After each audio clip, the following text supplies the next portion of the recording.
हरियाणा के गुरुग्राम में रहने वाली एक लड़की को उसके पिता गणतंत्र दिवस समारोह की परेड दिखाने के लिए लेकर जाया करते थे।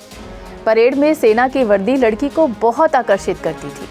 उसे लगता था कि सेना का यही काम होता है, परेड करना। ऐसी ही वर्दी उसके घर पर भी मौजूद थी, जो उसके दादा और पिता पहना करते थे।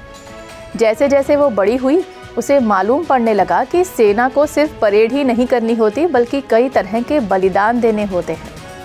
तब उसके मन में सेना के प्रति गर्व की भावना उत्पन्न होने लगी। अब यही उसके जीवन का मकसद बन गया, कुछ ऐसा करना जिससे उसे खुद पर और औरों को उस पर गर्व हो। इसी मकसद के साथ उसने CAPF की परीक्षा की तैयारी शुरू कर दी, जिसमें पास होकर वो ट्रेनिंग फेज में पहुंच गई। जब बारी आई पोस्टिंग की तो उसने अपने सीनियर ऑफिसर से कहा, मुझे Jammu Kashmir extreme left wing state या नॉर्थ ईस्ट फ्रंट पर पुरुषों के साथ काम करने का मौका दिया जाए, यानी ऐसे इलाकों में पोस्टिंग की मांग जहां हर समय खतरा मंडराता हो।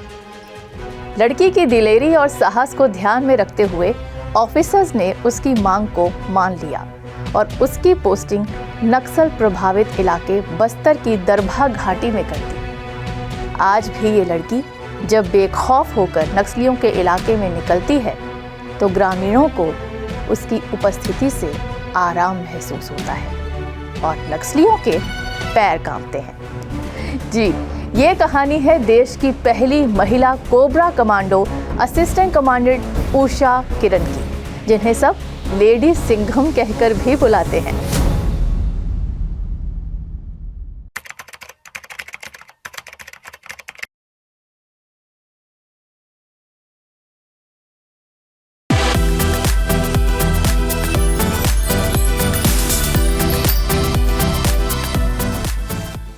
नमस्कार, मैं हूँ निधि चुग। बात चल रही थी असिस्टेंट कमांडेंट उषा किरण की।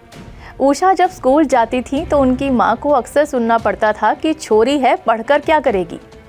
थोड़ी बड़ी हुई और कॉलेज जाने लगी तो आसपास की औरतों ने माँ से कहना शुरू कर दिया कि छोरी को इतना क्यों पढ़ा रही हो, शादी नहीं हो पाएगी। लेकिन उषा किरण हरियाणा की जिद्दी लड़की थी, तो वो रुकी नहीं। वैसे भी जिद्दी लड़कियां ही जिंदगी और समाज में बदलाव लाने का दमखम रखती हैं। उन्होंने केमिस्ट्री में ग्रेजुएशन की और दादा और पिता के नक्शे कदम पर चलने का मन बना लिया। वो अपने परिवार की तीसरी पीढ़ी की 8वीं मेंबर थीं, जिन्होंने पुलिस ऑफिसर बनने का सपना देखा और इसे पूरा भी किया। एक समय फिर ऐसा भी आ गया जब उनके गांव की वही महिलाएं जो उनकी मां को उषा को ना पढ़ाने को कहती थीं, उन्हीं की बेटियां उषा किरण जैसा बनने के ख्वाब देखने लगी और पढ़ने लगी।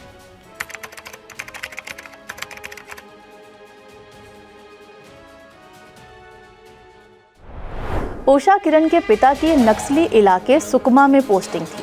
तब आए दिन उषा नक्सली हमले के बारे में सुनती रहती थी। जब उन्होंने पुलिस फोर्स ज्वाइन की तो तय किया कि वो इन इलाकों से नक्सली प्रभाव को खत्म करने की कोशिश करेंगी। इसी उद्देश्य के साथ वो न सिर्फ CRPF में शामिल हुई, बल्कि उन्होंने गुरिल्ला टेक्निक और कमांडो फोर्स भी ज्वाइन की, ताकि वो नक्सलियों से लड़ने के लिए खुद को तैयार कर सके।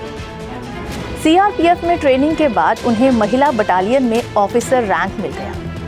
वो आसान जिंदगी के साथ ऑफिसर लाइफ जी सकती थी, लेकिन उन्होंने अपने कंफर्ट जोन में रहने की बजाय मुश्किल राह चुनी। उनका मानना था कि वैसे तो हर समय महिला और पुरुष की बराबरी की बात की जाती है, तो फिर फोर्सेस में पुरुष जिन चुनौतियों का सामना करते हैं, महिलाएं उन चुनौतियों का सामना क्यों नहीं कर सकती। जहां चाह वहां राह। आखिरकार जिस मौके की उषा किरण को तलाश थी, वो मौका उन्हें मिल ही गया।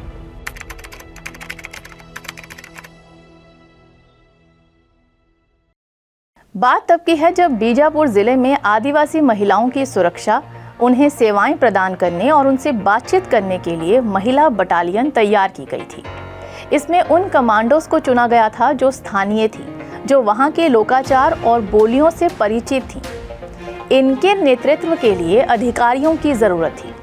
जब महिला इकाई की कमान के लिए महिला अधिकारियों को चुना जा रहा था तो एक उम्मीदवार ने पुरुष इकाई में काम करने की पेशकश कर डाली और ये उम्मीदवार थी उषा किरण, जो पहले 2014 में सीआरपीएफ की 232 महिला बटालियन में शामिल हुई थी और फिर विशेष पुरुषों के साथ कोबरा इकाई में शामिल होने की रिक्वेस्ट कर चुकी थी। जब पोस्टिंग के लिए उन्हें ऑप्शंस पूछी गईं तो उन्होंने कहा, कोई ऐसा इलाका दीजिए जो युद्ध प्रभावित हो। उनके सीनियर ऑफिसर्स भी उनके साहस को अनदेखा नहीं कर पाए और इसी के साथ उषा जंगल वॉरियर कोबरा यूनिट में शामिल होने वाली पहली महिला अधिकारी बन गई।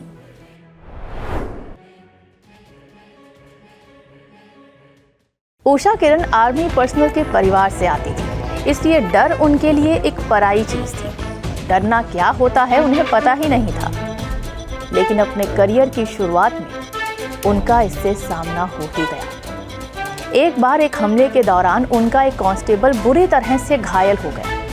विस्फोट से उड़े छर्रे उसकी आंखों को बुरी तरह घायल कर गए। जब हेलीकॉप्टर के जरिए उषा किरण उसे निकालने के लिए पहुंची तो कांस्टेबल ने उनसे पूछा, क्या आपको लगता है कि मैं अपनी बेटी को फिर कभी देख पाऊंगा? उस दिन उषा किरण को पहली बार डर लगा। बस्तर के शिविर में ये उनका पहला दिन था और पहले ही दिन उनका मौत से सामना हो गया था।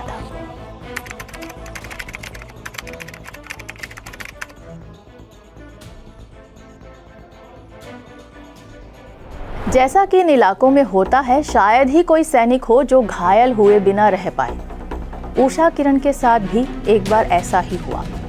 एक ऑपरेशन के दौरान जब वो झाड़ियों से गुजर रही थीं तो एक झाड़ी उनके आंख में लग गई, जिससे उन्हें काफी दर्द होने लगा। ऐसा लग रहा था जैसे कुछ टूट कर उनकी आंख में गिर गया है। दर्द बर्दाश्त से बाहर हो रहा था, लेकिन समस्या ये थी कि ये ऑपरेशन रात के समय हो रहा था और ये उनकी जिंदगी का पहला नाइट ऑपरेशन था। ना वो चिल्ला सकती थी और ना टॉर्च जलाकर देख सकती थी, क्योंकि इससे उनके साथियों की जान तक जा सकती थी। पूरी रात वो दर्द सहन करती रही। जब सवेरा हुआ और ऑपरेशन खत्म हुआ और वो कैंप वापस आई तो उन्हें मालूम पड़ा कि उनकी आंख बुरी तरह से घायल होकर सूज चुकी है। उस दिन उषा किरण को एहसास हुआ कि आपको ना सिर्फ अपने सारे दर्द भुलाकर अपने कर्तव्य पथ पर अग्रसर रहना होगा, बल्कि मोटिवेटेड भी दिखना होगा, क्योंकि आपके जवानों की जिंदगी और मोटिवेशन दोनों आप पर निर्भर है।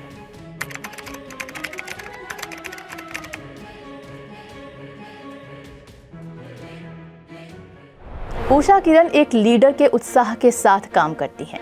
ऑफ ड्यूटी आवर्स में भी वो आराम नहीं करती और स्कूल जाने वाली लड़कियों को पढ़ाती हैं। साथ ही वहाँ की जनजातियों की कठिनाइयों को समझने की कोशिश करती हैं ताकि बस्तर की स्थिति में सुधार हो सके। उनकी कमान के तहत ऐसा पॉसिबल हो भी पाया है, इसीलिए उन्हें कई तरह के सम्मान भी हासिल हुए हैं।